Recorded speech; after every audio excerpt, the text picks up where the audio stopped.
This episode of Keys to the Shop is brought to you by Prima Coffee. Whether it's espresso machines, manual brewing devices, or general coffee shop needs, they seek to pursue the most innovative coffee products, both domestic and abroad, to offer their customers. Find out more at prima-coffee.com.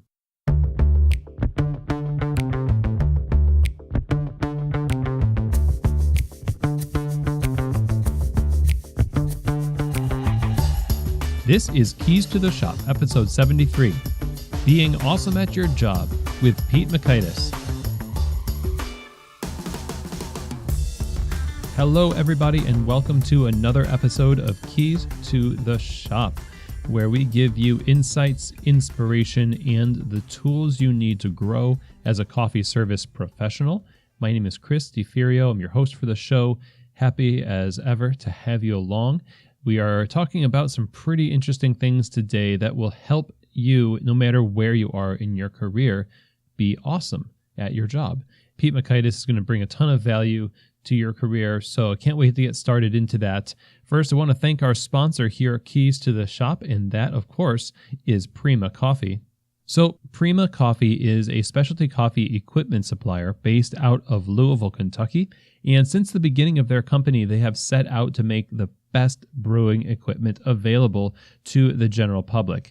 And their focus is on curating the best equipment for every need. That goes from grinders to espresso machines, even under-counter refrigeration. If you just need great equipment for home or for your cafe and business, they have what you need. You just go to prima-coffee.com and see what they have to offer. I'm sure you're going to be impressed. They also have a lot of resources and educational material to back up the equipment that they sell. They put a lot of care into this, and they put a big emphasis also on having the expertise to help their customers get the right gear to fit every situation. Again, go to prima-coffee.com, reach out to them and see what they can do for you. And my thanks to Prima Coffee for supporting Keys to the Shop, as well as supporting all of us in specialty coffee by providing us the tools we need to do our jobs well. So today we are talking about how you can be awesome at your job. Now, which one of us doesn't want to be awesome at our job? I certainly do.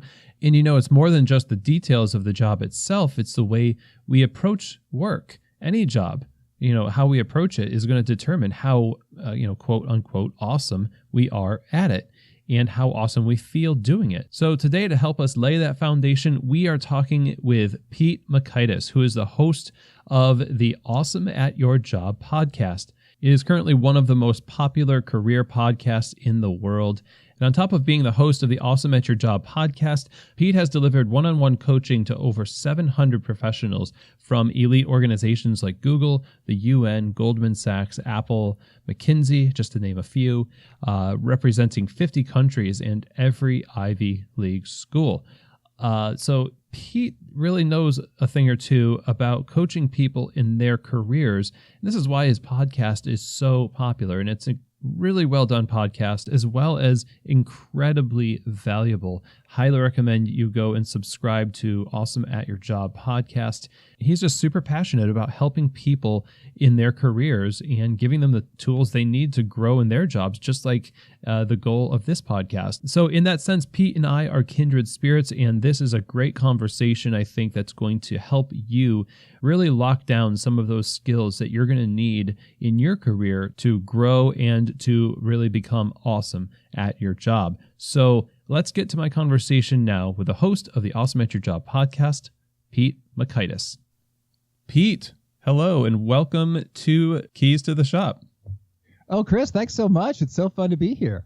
I'm a huge fan of your podcast and your work, and really great job. It's really taken off. It's what number one out there in business and leadership. It's right at the top.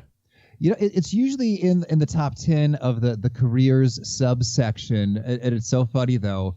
I don't understand the iTunes algorithm, but it was there in sort of the earlier days, and my wife even said, "You only have a dozen episodes." It's like, what's going on?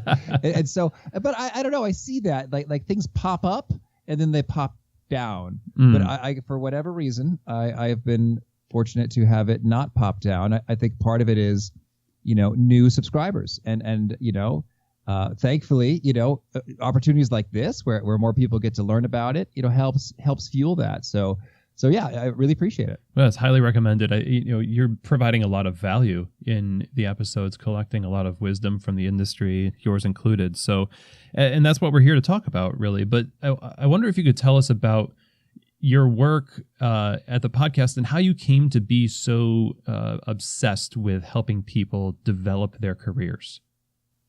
Oh, sure thing. And, for that, I might actually have to go back in time until I was a little one, a child. And my dad, I learned he had a weakness.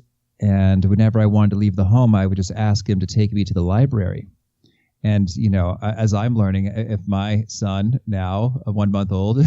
Yes, congratulations. Thank you. Were to ask me in the future, hey, can we go to the library? I too would not be able to say no. And so we did.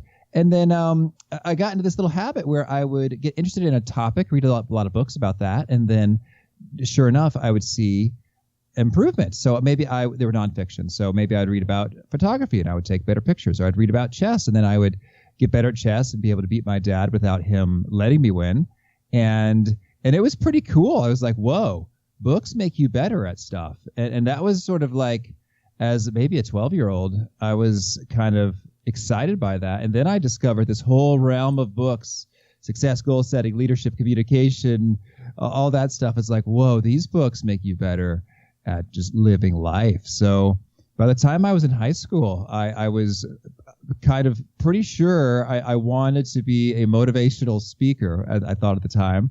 And so I've been into people development for a long, long time, and now it's just so fun with podcasts and all the internet technological tools, how that could really happen on a big scale with modest budgets.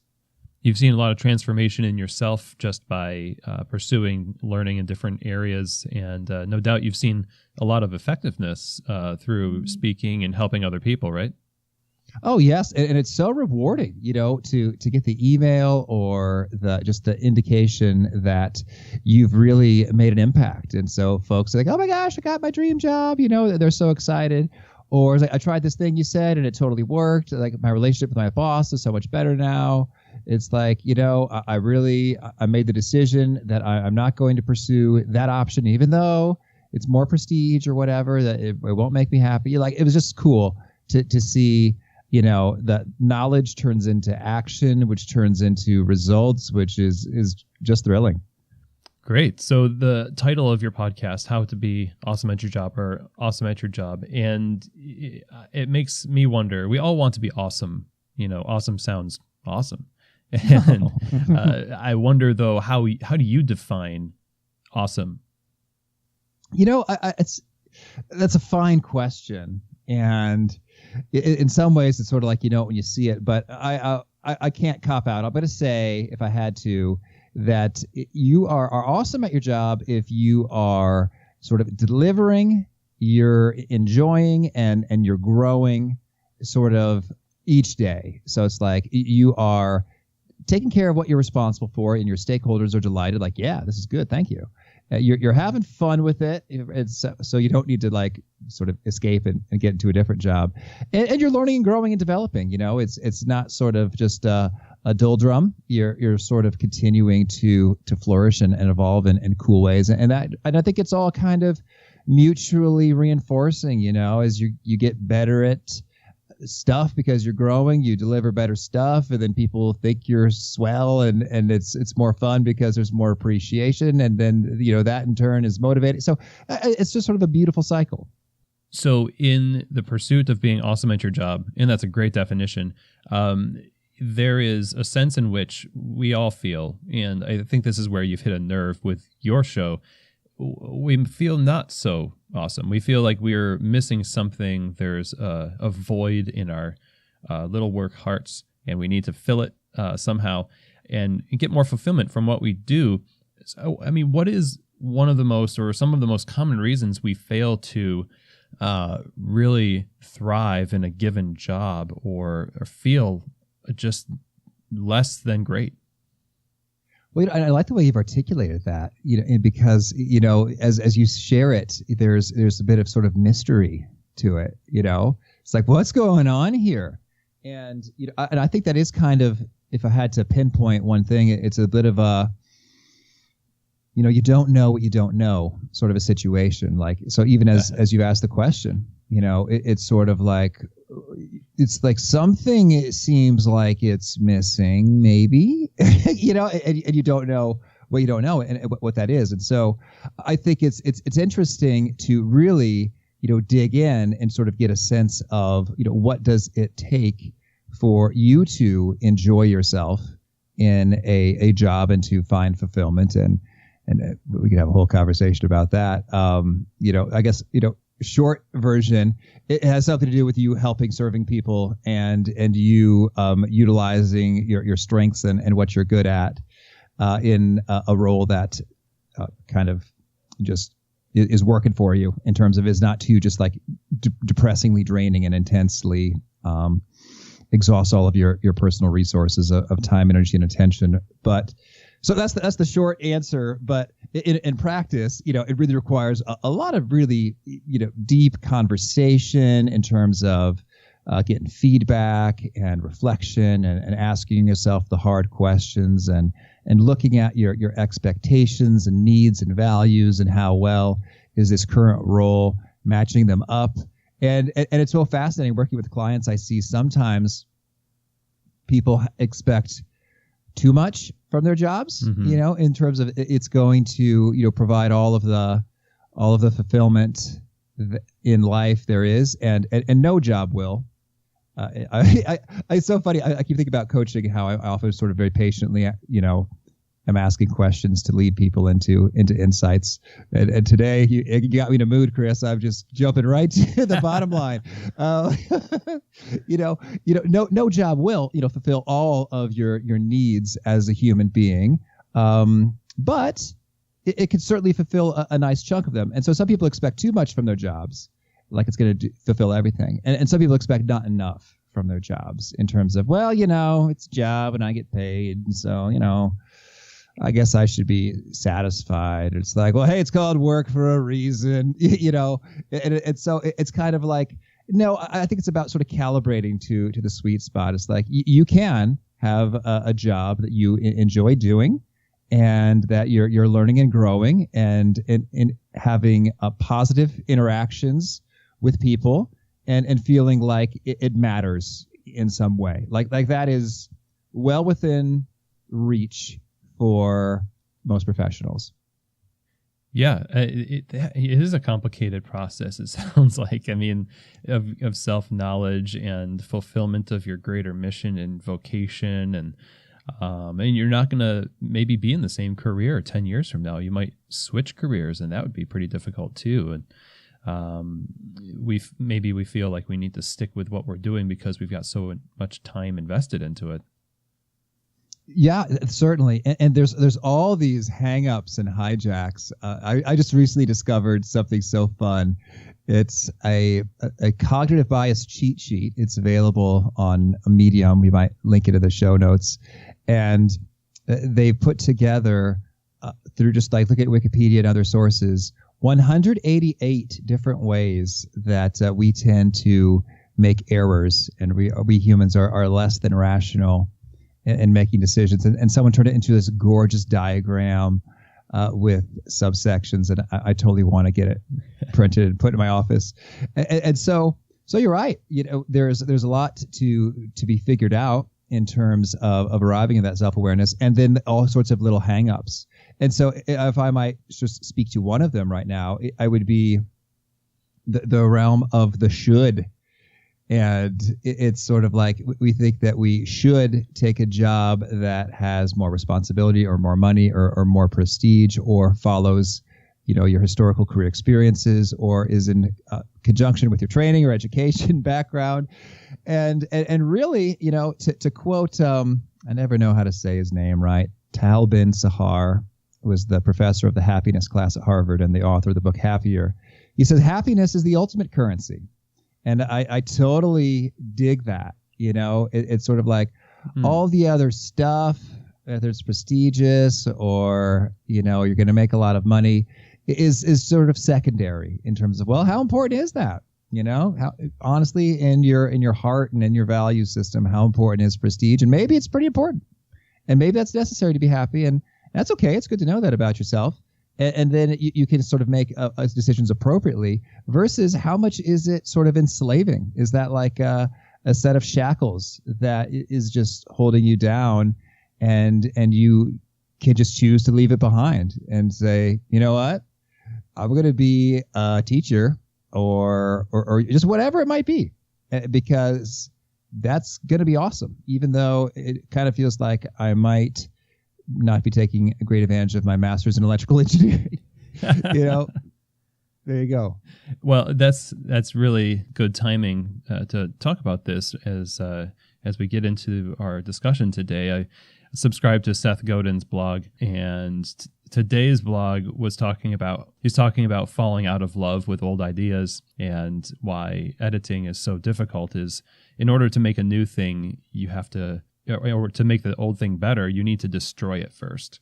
And yeah, that's a very interesting thought. Like, the sunk cost bias that we get into our careers is something that you're talking about with the prestige, or because you studied in that field. But I have a feeling what we're going to talk about today is really going to help us kind of give a foundation for being able to make some decisions on what to feed and what to kill, that to put it too bluntly. But you've heard a lot of advice from people over the course of your podcast and your career, no doubt. And you yourself have been mulling these things over for a while. And today we have 6 things that you're bringing us that we need to focus on in order to be awesome at our job, but also to kind of rework that metric that we use to judge whether or not we're actually doing work that is worthwhile. So the first thing that you mentioned is that we have to focus on our presence. I wonder if you could explain that a little bit more.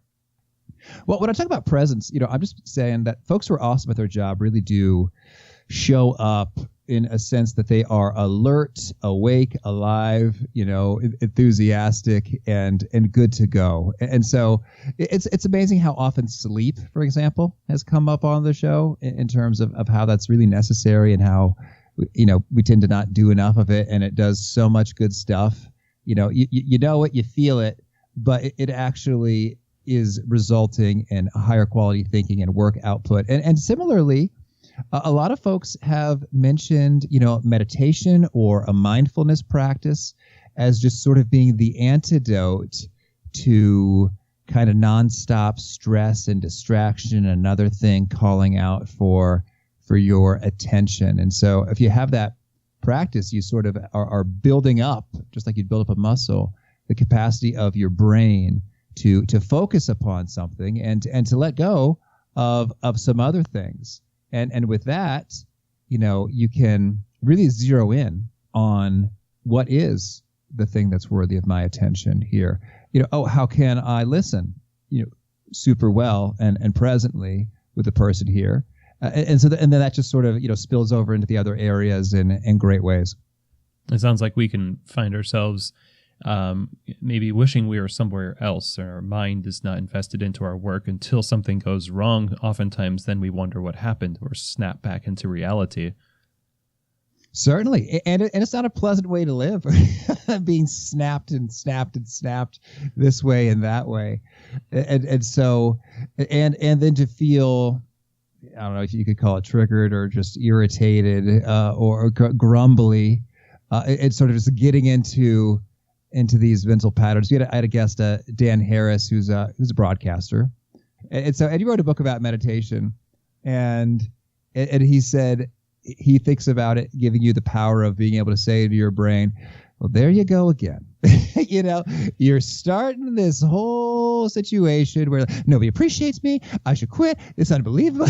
Whatever. Whatever the tapes or the scripts or the sort of repeated loops of mental angst and insult and resentment and offense, that you just sort of fall into, and all of that's just sort of sapping your energy and your joy and your capacity to focus on stuff that really is going to be helpful. So yeah, meditation is kind of an antidote to being able to not fall into those patterns repeatedly. Well, that brings us to the second thing that you think we should focus on for this being awesome at our jobs, which sounds pretty simple, and that is thinking.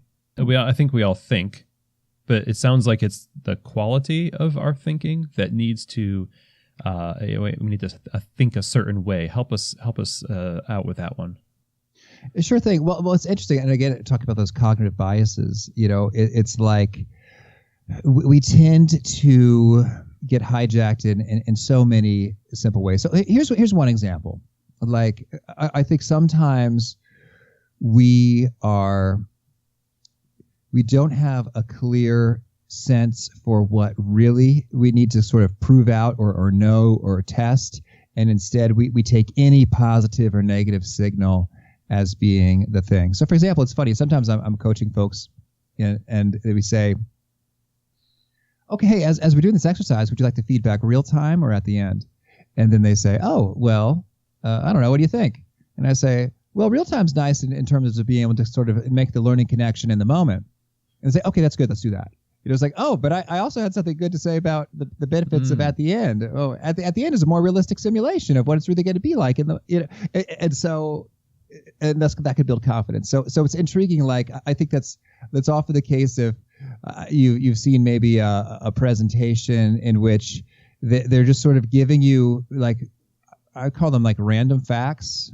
Like, this is a fact associated with this industry or associated with healthcare in this way. Is like, well, yeah, but that's not really the fact that I need. So one of my favorite tools for thinking, I learned this in consulting, is just being hypothesis driven. And that is going after the notion of, like a scientist with a hypothesis, what must be true for this to be a good move? And then how can I test that? So for example, once I wrote a book about, accountability and people supporting each other called Team Up. And I thought, okay, how do I sell a bunch of these books? And I thought, well, they say radio interviews and TV interviews is like the thing to do. So I thought, okay, well, now podcast interviews, yeah, or what's up. But I found this publication which said, oh, this gets distributed to many, many producers of TV and radio shows. And I said, oh, that's awesome. Well, should I do it? I don't know. It was sort of like you purchase an ad in it. I was like, oh, I don't know. That's a wise move. It's going to kind of be a lot of money. But if you think about it, well, just, get on a few shows could really mean an exposure to a lot of people, and some of them, just even a small fraction could buy the book. I made this elaborate Excel model just based on wild assumptions I was just making up, and said, okay, let's do it. Let's buy it. And I saw so little result, maybe a couple interviews that did little. And then even I was pranked a couple times on some interviews. Like I was the butt of the joke where it's like I'm speaking with the radio host and they're just sort of making fun of me. Oh no. I was like, oh my gosh, is this kind of interview? Oh boy. And so what happened, and so I regret it. That was a poor decision. But then some weeks later, I got a phone call from a number I didn't know. And someone said, oh, hey, Pete, I'm considering interviewing or advertising in this this same publication I saw you had. How'd that work out for you? Did you find that to be worthwhile? Was that a good choice? And I just laughed out loud. I felt so silly. It's like, wow, that's what I should have done. It's like, what must be true for this publication advertisement to be a good idea? Oh, I'll sell a lot of books and see a good return on that marketing dollar. And how might I test that? Call some other people who did that to see how it goes. Oops. And so I think those questions are so powerful. If you can really sort of stay focused, what must be true for this to be a wise move? And then how can I test that?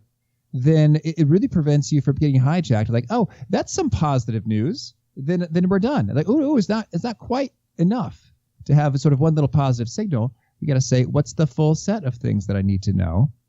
And then how can I test that? Can I Google it? Can I call somebody? Can I see if there's been a research study on the matter? Are there a ton of Amazon reviews or Yelp reviews? And sort of to collect that information in a really a targeted way as opposed to, oh, let's just kind of see what we see. Well, that's a really good point, because we don't like to feel tension when making decisions. We want to be out of the realm of uncertainty as quickly as possible. So that's true. We subvert our best interest in that way. Yeah, it's well said. You're right. It is uncomfortable. But, in a way, as you bring that up, that makes me think, is there a way you could enjoy it? Like, I think about some of the best maybe TV series or movies. You create a tension, like, I don't know what's going to happen. and we sort of enjoy that. But at the same time, we binge watch. I guess we can't sustain that for too long. Right. So we go after it. Oh, yeah. Oh, to be human. So communication is your next point, and it is one of the most ubiquitous topics that you hear in business and leadership and career development, and why teams don't work well and why you don't work well. What is your take on communication for what it can do to help us thrive and just be awesome at our job? Well, lately my take on communication has been that it's startling how much we don't do, I guess, in the sense of either we feel like we're not able to express something or we're not able to receive something for any number of reasons. A lot of it, could come down to, what folks are calling psychological safety, in terms of, do you feel like if you share something, maybe it's feedback, maybe it's a criticism, maybe it's a new idea or why something isn't working. If you share something, are you going to be reprimanded? Are you going to incur some wrath or some kind of a negative impact as a result of speaking up? And so when there's that sense, people just tend to not speak up. I had a guest, Chris Edmonds, who said, people see stuff that's dumb and they don't tell you about it. And that's really in the simplest terms, that's what happens. And so lately, when it comes to communication, I'm really thinking that, you want to put yourself in the listener's shoes. Where are they coming from? What do they need to hear or know? But I'm also thinking more and more, like, there's really an emotional component to this stuff. And in terms of, are you really, humble and courageous enough to ask for the input that you need? Even if it maybe makes you look dumb or like you've screwed some things up. And are you courageous enough to speak up and share something that could be helpful, even if you think there's going to be a little bit of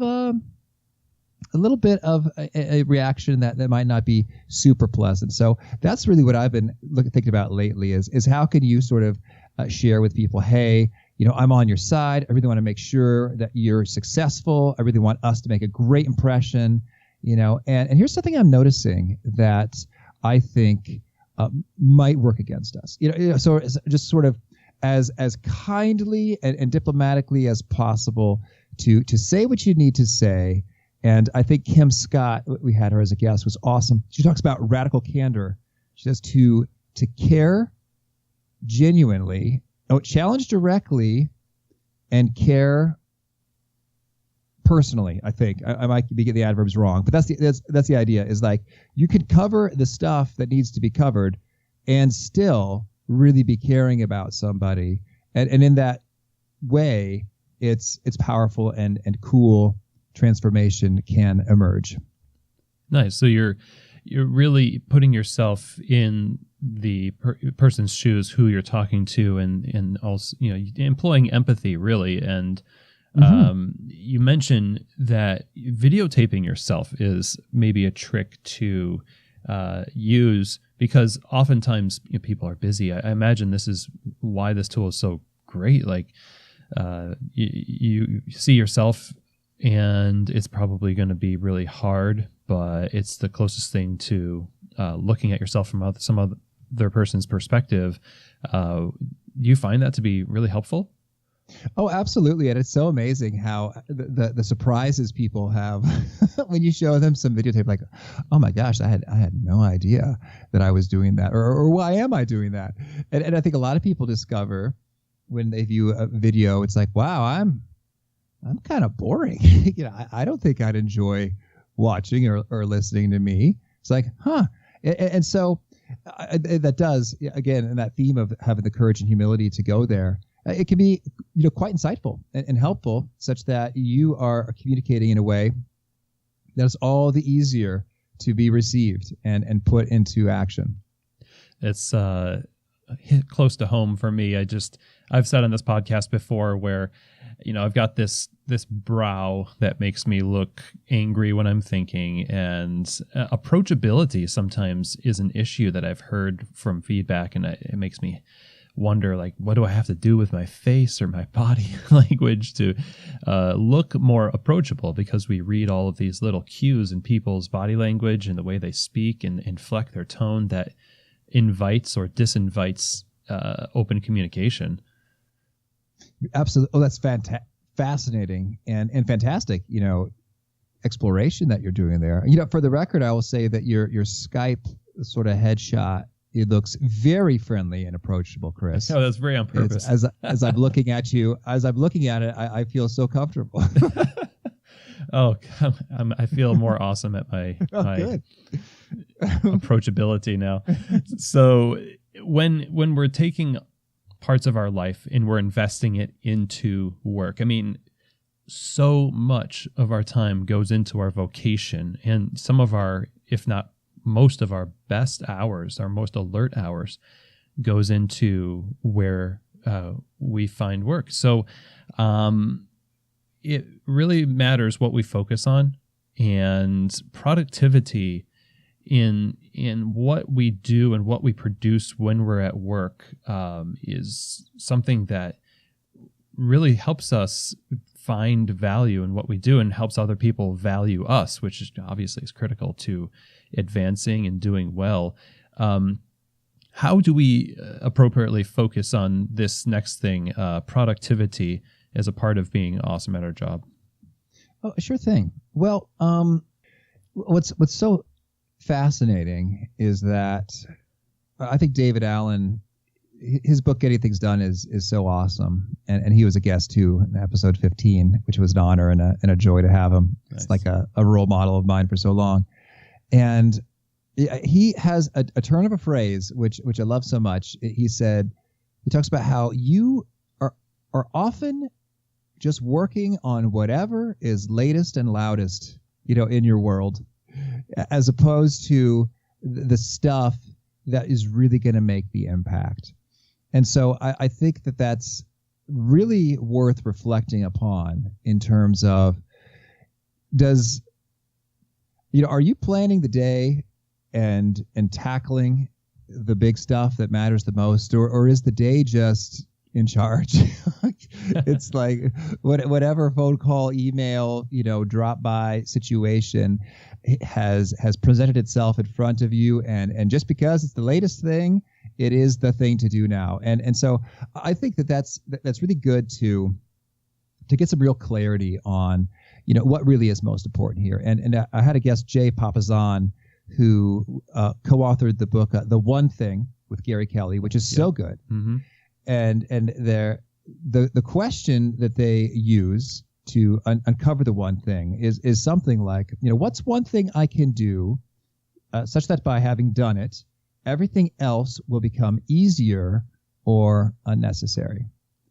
And it's so potent because it sort of really highlights, wow, there are a lot of things that I'm just sort of hurriedly doing, whereas I could do one thing, like maybe it's build a system or get some help or find some software or sort of change the process. There's one thing I could do that would just sort of cascade and handle all these other things.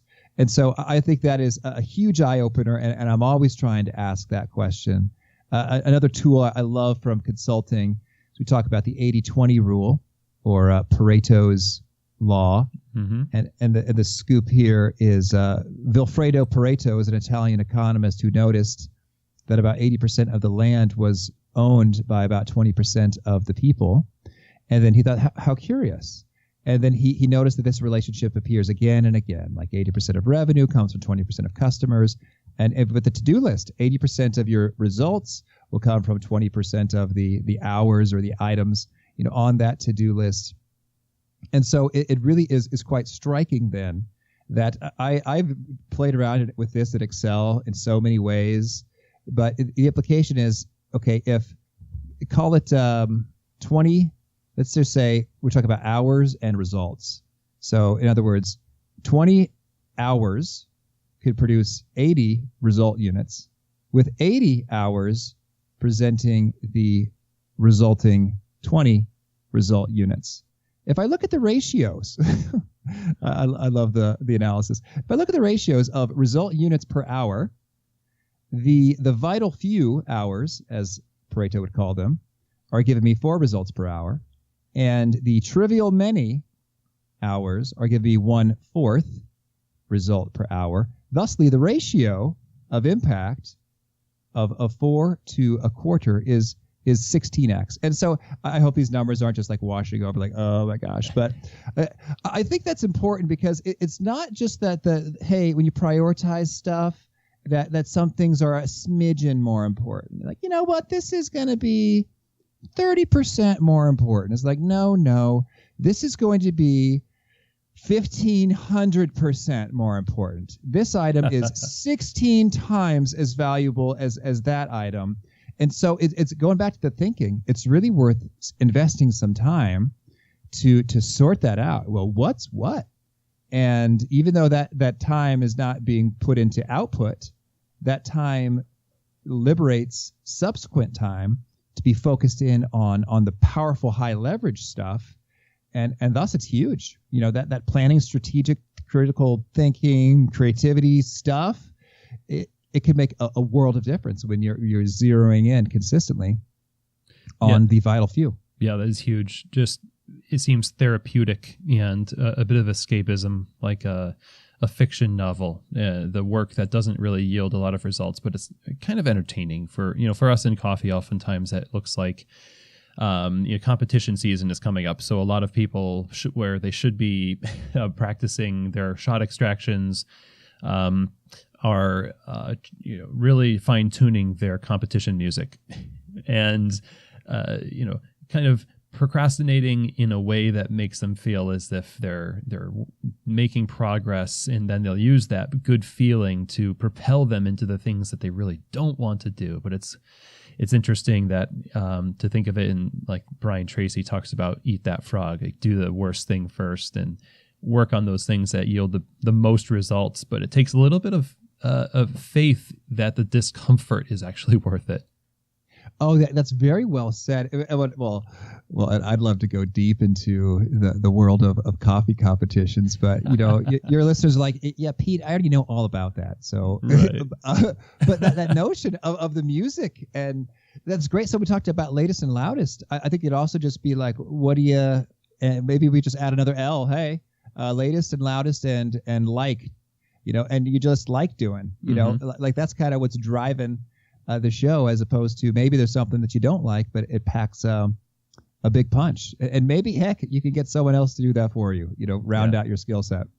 Well, one thing that we definitely can't get other people to do for us and is oftentimes difficult is this next thing, and that is relationships. And depending on how you're built as a person, relationships are always a little bit tricky in work because there's power dynamics, there's likability, there's all these other things. When we're talking about how we can thrive in our particular career, how do we focus on relationships in a healthy way that will kind of get us ahead? Sure thing. Well, and I think the first thing is to just even accept that they really matter. I think it's quite common that you think, what, I am awesome at code. I crank out software. It's so good. I am awesome. My coffee is a world championship quality, or, I am awesome at any particular, skill or function, which might be your job description, is insufficient. It's sort of like there's the other half of the job, which is the people, the relationships that you're interacting with. And so I think that's just the first thing, is just to acknowledge. I've known some ambitious, driven folks who just sort of think this is a hassle. Oh, I hate politics, or whatever. It's sort of secondary or a waste of time, when really it's quite valuable to have real allies helping you out. And so it's huge. So in terms of how do you make it happen, once you're there, I think part of it is just a matter of giving some attention to it, in terms of, rather than seeking help from people when you're in real trouble. I had a guest, Michael Watkins, say that the wrong time to meet your neighbors is when your house is on fire, like for the first time. And so you want to build those relationships before you need them. And to build them, it's often just a matter of just being, generous and curious. Like, oh, hey, what are you working on right now? It's like, oh, what's tricky about that? Oh, you know what? I might be able to help you out this way. I know someone who's handled that. You know what? I've put some real thought into something which you might be able to tweak a little bit. Hey, I've got some free time, this afternoon, actually. Things are kind of light. Would you like it if I just sort of handled some of that for you? I was like, hey, I just got back from the kitchen. You want this cup of water? You want this cup of coffee? It's like, I just brought 2 with me as a habit, and that it just sort of stuff just really does cultivate likability. It's like, yeah, this guy seems genuinely interested in me and tries to help me and listens to me. And, by golly, if he has a request of me in the future, you almost, not that you want to be manipulative, but you really feel like a tool. If you say no, it's like, oh man, Chris has hooked me up time and time and time again. He has this modest request, and how can I say no? I'll find a way to help the guy out. Yeah. What is the trick to being able to invest that kind of energy in relationship building without being duplicitous, without being like, I'm only doing this because I know that I'm going to cash in my chips later on? Oh yeah. Well, that's good. That's a real great question. And I think part of it is sort of inside your own, heart or intentions or motivations, and I think that in a way it's sort of like, you may very well want to be building some chips, and you may very well have chosen to invest in this relationship in large part because of the chips that can be cashed in at a later time. I think that, that's not evil or icky, or it doesn't have to be. So starting from there, then, can you just genuinely, engage and connect with that real human and that person? And I think that part of me thinks about it almost like Christmas or, a gift giving holiday exchange time. It's like, you can give a gift because, you think that you have to, or because you hope that someone's going to give you an even more awesome gift. Or, you could give a gift because you think they're going to love it. And you're really excited to see, the look on their face, or if they gasp or they sigh, or if it's a child, just running around and jump up and down with delight, whatever it is. And I think that that's sort of a choice you can make for yourself is, am I going to place my attention on this investment, these gifts, of time or energy that I'm making, on what it's going to do for me, or how helpful they'll think it is. And I think, just as we learn as children, it's better to give than to receive. I think that there really is the sort of, I don't know, call me naive or idealistic, but there's neuroscience behind this. It's not naive. You will genuinely be happier and enjoy life more if you find ways to be of service to folks and just appreciate the fact that you're making their lives better. That it just comes back to you naturally, biochemically. Nice. That's definitely, it's easier said than done because you have to search your motives and kind of juggle all of that stuff. But I do think, especially for those of us in the service industry, there is a deep inside of us, no matter how jaded we've become from bad interactions or sore feet or burns on our arms, we're in it because in some level we appreciate community, we appreciate people, and that's just really good advice. All of this, the 5 things that we've just talked about is about taking charge of your career, about kind of being in the driver's seat. And the sixth thing, the last thing here, kind of hits the nail on that head, and that's when you're focused on career management, proactively chasing it. Can you elaborate on that point?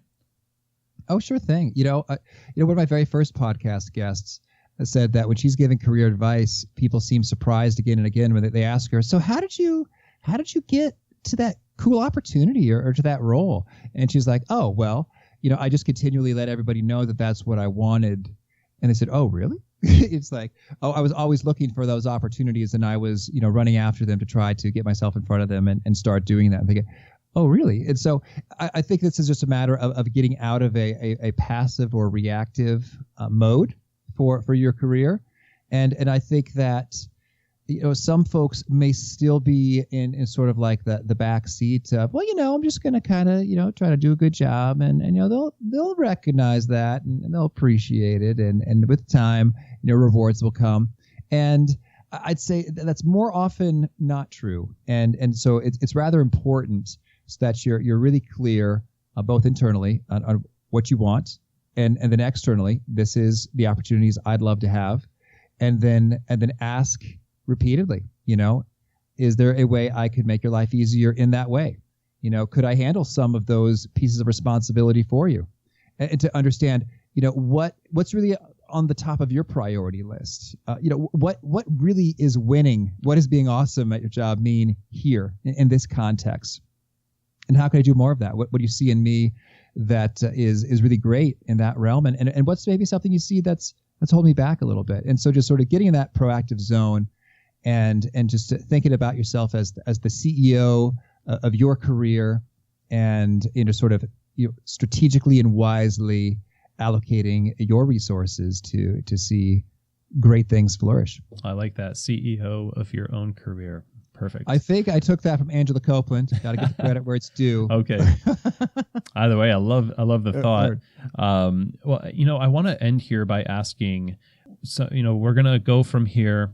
Switch off our phones or whatever we're listening to this episode on, and want to implement these things in our lives. Is there a way to best start, like, putting these things into practice in our careers, and maybe what are some of the pitfalls to look out for as we do that? I think one of the top pitfalls is it's funny how I'm reminded this often, just because like maybe you're excited about something and you want to go run forth and do it. I think that's really awesome to have that initiative, but just to recognize that your surroundings, those around you may very well not be that fired up, not be that enthusiastic either in general about, life and career and possibilities. And in particular, like this tool, this tactic, this approach that you want to go forward and try out. So I think that's just helpful to bear in mind that if these strategies involve other people, it's good to, again, figure out what's important to them, sort of tie this into that context, to not be too overpowering or overbearing in order to introduce them the concept and let them warm up to it and see how it's helpful to what they're after. So that'd be kind of one pitfall to watch out for, is like you're enthusiastic and nobody else cares, and then you're discouraged, like the high and low in a quick succession. I think the other pitfall is to try to take on too much in terms of, oh, that's an awesome idea, I'm going to do this and this and this and this and this. And so I think it's much more helpful if you can zero in, thinking about, hey, the one thing, what's one thing I can take from this podcast and do such that the other things become easier or unnecessary, and to sort of find your point of high leverage and to do that thing and to find a way, if possible, to make that habitual, to see, is there a natural place in my day or in my week in which I can have a trigger that will cause this to happen, so that I don't really have to, think hard about it and use willpower to make it happen, but rather just it's part of living, and then you're reaping the rewards of that habit. Nice. That's a great place to start. Apply the one thing principle. So how can we stay in touch with what you do and what's going on with Awesome at your job? Oh, thank you for asking. Well, I'd love it for podcast listeners to, come on over, whatever your podcast player of choice, put in awesome at your job or how to be awesome at your job. Sometimes just awesome job will do it. Sometimes it won't, for a quick search in there. So yeah, I'd love to have you listen and tell me what you think anytime. Email me. That's my address is pete@awesomeatyourjob.com. And it's so helpful to get a sense for what do people really want and need to know to be awesome at their job, and then try to hunt down the folks who can provide it. Great. So I know that people are probably going to, I hope, subscribe. I would highly recommend it. And thank you for sharing today. I feel like the tools here and what we need to focus on to be awesome at our jobs, these 6 things are instrumental. Just every one of them, as we're talking about, it's just resonating with me and what I know from my career. So I know this is going to be of some great value to people. Thank you again. Oh, thank you, Chris. It was a lot of fun.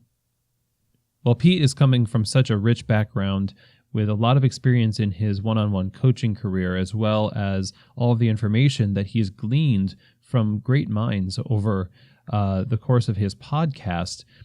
When we hear these 6 things that he really drilled down on in this conversation as being really just the foundational elements to success, it's really important, that we pay attention, even though on the surface they might seem fairly simple and that we might assume that we're actually doing those things really well.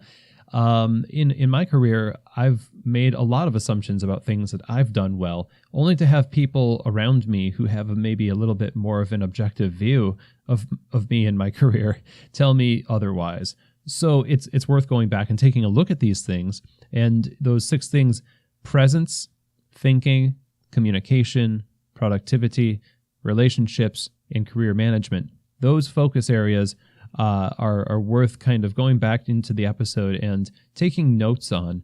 I mean, for me in my situation right now in life, I think thinking was one of the interesting ones that at first makes you go, I don't have any problem thinking.